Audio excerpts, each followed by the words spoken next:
When I turned 16, I received a pair of shoes, a car, and counseling as gifts. Now you might be thinking, the last one seems a bit unusual, but that's because over the past decade, emotional health has been highly valued in my family. So my attendance was natural. No one was shocked. This is the way it should be. Growing up, I got to experience the impact consistent counseling had on a family. That's why they gave me the gift. And for the past 2 years, I've been able to appreciate this gift and see its many blessings. Fortunately, I do not have any medically diagnosed mental disorders or severe trauma. But everyone struggles from time to time. It's part of our human nature. For me, counseling became more of a wellness center as opposed to an emergency room. With my story and your own in mind, we have to have the courage to ask for help. Many Americans are already finding this courage. This graph shows an upward arc in counseling attendance over the past 20 years. In 2019, 40.2 million Americans had some form of mental health treatment. Therapy improves both physical and emotional functioning in everyday life. And research shows about 75% of people improve from therapy, with fewer medical problems, less disability, fewer issues, and an increased work satisfaction. If we are receptive to these positive changes, the greater community benefits. While 40 million attendees is progressive, that's really only about 19.2% of the population, meaning that 80% of Americans lack emotional literacy, which is strengthening their spiritual and personal relationships. To understand my argument, you need to understand emotions and emotional literacy. Emotions, defined by Chip Dodd, entrepreneur and author of Voice of the Heart, are neither positive nor negative. They are tools to build relationships, and people can feel the gifts and impairments of each. Emotions can be understood through emotional literacy, or emotional intelligence, which is a concept designed by Daniel Goleman with 5 improvable components: empathy, social skill, self-awareness, self-regulation, and motivation. Emotions can be understood through emotional literacy, which is a set of skills we all develop, including the ability to read, understand, and respond appropriately to one's own emotions and the emotions of others. We do this by reading books, watching videos, or taking classes. But in-person therapy is the top level of support for those pursuing emotional health. Since emotions are relationship builders, they're actually the language of our divine purpose. This purpose is to be in full relationship with ourselves, others, and God. But the fall hindered us from having a perfect relationship with anyone. So since then, we've been trying to pursue health. Author David Nobel writes in Understanding the Times that sin is the root cause of all psychological problems. Since the fall, we've been trying to resolve these internal issues, and this discovery process became psychology. Applying psychological principles to understand human cognition and experience through dialogue is psychotherapy. In the 1980s, scientists merged different behavior therapies into the dialogue-focused sessions of today, which is why gaining emotional literacy through counseling is one of the most beneficial ways to restore connections and live a healthy life. Boys don't cry. Don't be such a girl. If you're a man in this audience, you've probably heard these phrases spoken to you to minimize your emotional reaction in everyday situations. This means that society is not teaching us how to manage our emotions.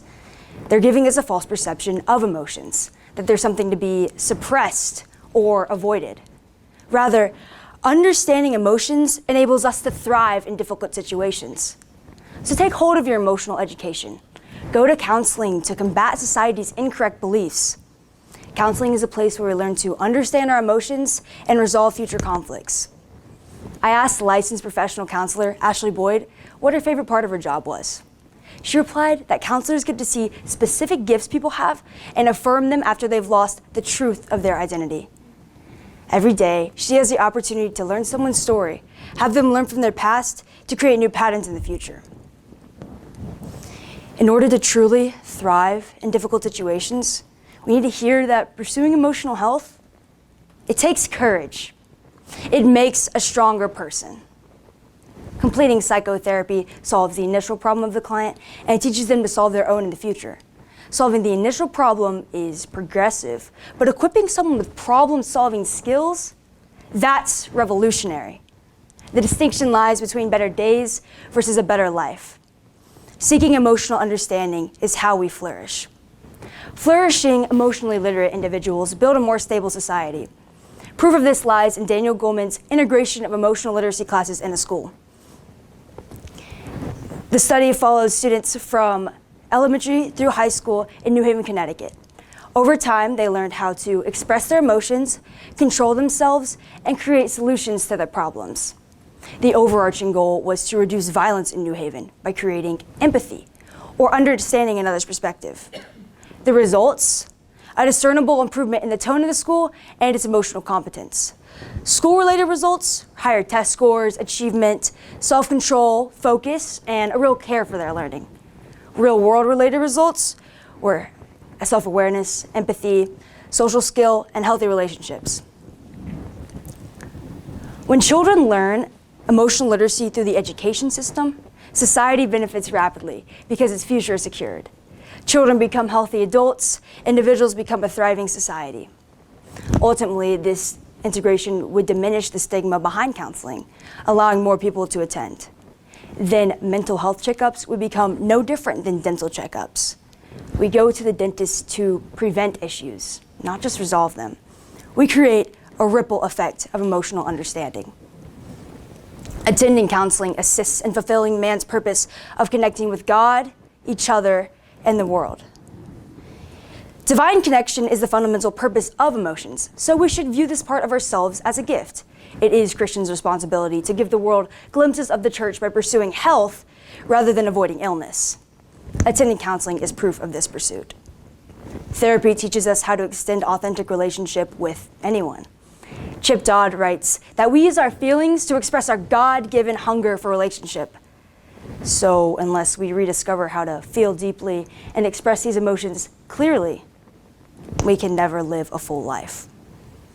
Through words, we articulate the complexity of the human experience. This detailed description leads to empathetic understanding in a uniquely deep way, and with such a high degree of empathy, we become more receptive to positive changes and learning. Since God is the ultimate healer, all of our connections stem from Him, to ourselves, others, and the world. Counseling completes its purpose of connecting people and allowing them to live healthy lives. While some find counseling beneficial, there are many who would argue otherwise. They say that counseling is a crutch, and Christians do not need it because they should solely rely on God. Displaying too much vulnerability by attending counseling creates the belief that Christians are self-centered, not relying on God. Pastor Roberts from Awaken to Grace reminds Christians that we seek people's advice, or worse, their approval, all the while not turning to the Lord for these things. We have to be confident in God. Furthermore, these Christians believe that Christians should steer clear of secular science because it's another religion that denies God's supremacy. David Myers writes in Christianity and Psychology 5 ways that Christians are committing psycho-heresy by blindly believing all of modern psychology's findings. So to them, the Bible is the only thing necessary to live a healthy life. Contrary to these Christians' beliefs, counseling attendance does not interfere with our reliance on God. It might actually help us do it better. John Piper from Desiring God writes that God set up a world, a church, in such a way where diverse organic unity brings Him more glory than a solitary relationship with Jesus.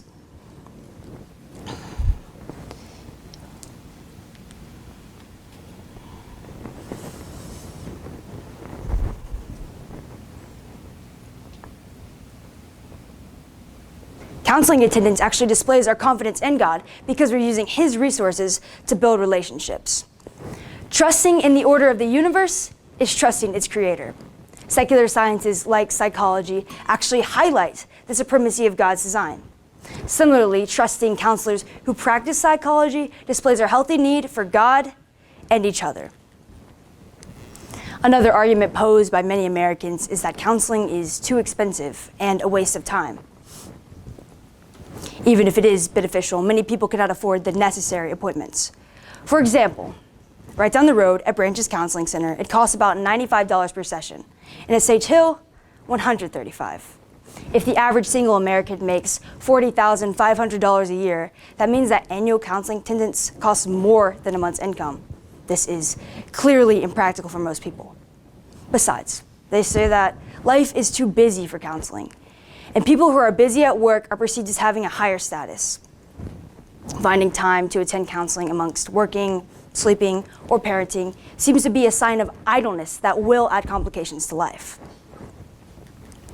However, they fail to see the bigger picture. Whenever emotional literacy is a priority, affordable and quality counseling will become more common and societal misconduct will decrease. Integrating emotional literacy into the education system is the most long-term, cost-effective solution to decrease societal dysfunction. Daniel Goleman completed a study integrating emotional literacy into the New Haven school. He found that after 1 year, suspensions dropped from 106 to 26. This proves that integrating emotional literacy creates less dysfunction and fewer expensive therapy sessions.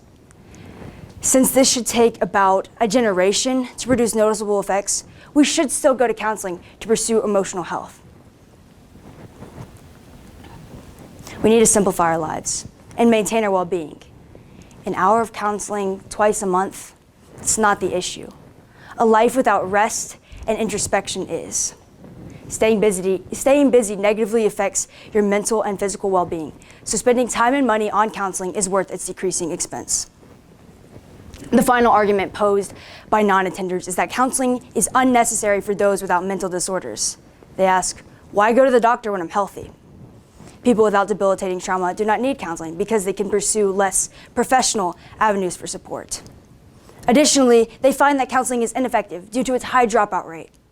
Marna Barrett from HHS reports that roughly 35% of people will drop out after their first session, 50% by their third, and 65% of people will drop out after their 10th session.